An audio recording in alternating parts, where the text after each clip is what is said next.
for your basic 4 punches, you got your jab, which is going to look like this. How I think you should practice it is extend your arm but not fully yet. And then when you have like a little bit of a bend in your elbow here, if you can see that, I want to just kind of pop it and twist my hand at the last second.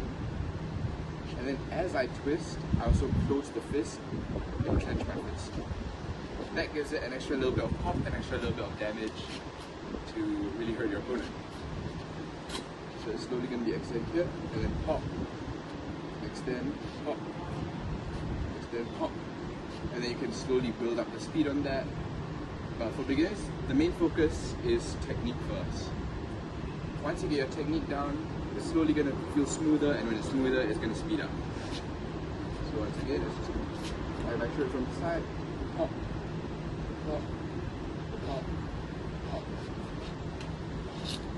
until eventually you can throw at full speed.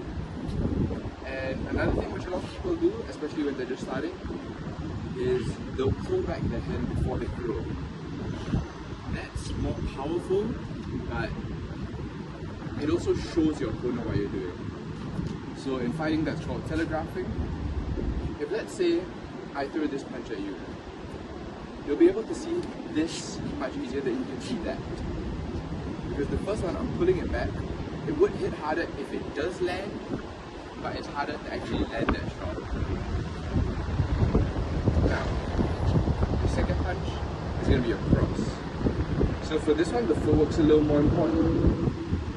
As I throw the punch, I want to pivot my rear foot to kind of face like right in front of me. It's a similar motion of the cross as the jab. Extending and then this time, as I pop it as well, I can kind of drop my weight on my rear leg.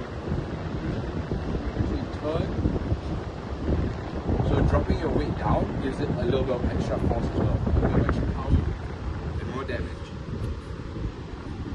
So if I throw that cross again, it's going to be the same thing.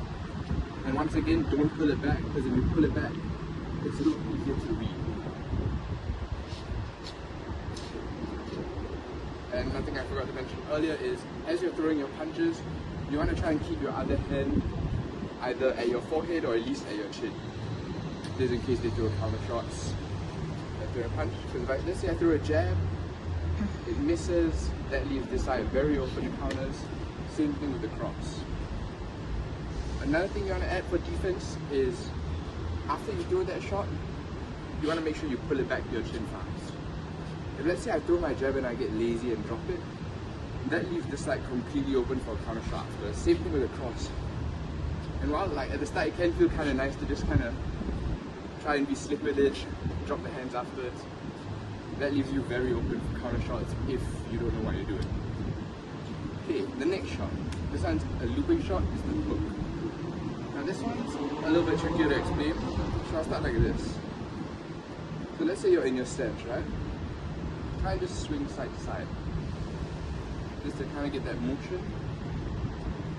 And then I want you to raise your elbows on both sides. So your elbows should be in line with your fists, and for practice, in line with your shoulders. Next, I want you to try and bring, let's say, your right hand back to your face first, like a guard, how you throw it. And this is your hook, pretty much. Now if you try, now you can slow down the motion, and then start throwing it from your stance. Let's say you rock back, you can throw your hook, and then bring it back to your face after. And it's the same thing on the other side. You can go back to this first for practice, then bring your left hand back, and then your right hand throws the hook. And then as you throw your right hook, you can pivot your foot as well, gives it a little bit of extra force. And you can start throwing from stance too. Okay, the last punch I'm going to show is the uppercut. Now this one's also, I'm going to teach you a different way from your jab and cross. This one, you can kind of start just like kind of blocking your shoulders back there, like this. And slowly you can bring your hands to your chin, get used to this motion.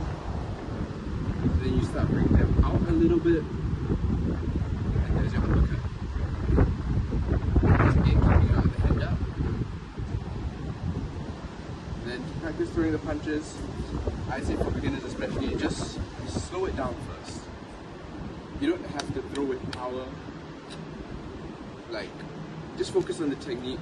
Slow is smooth, smooth is fast. So once your technique is smooth, then you'll be able to throw it fast, and then you can add more speed to it as time goes on.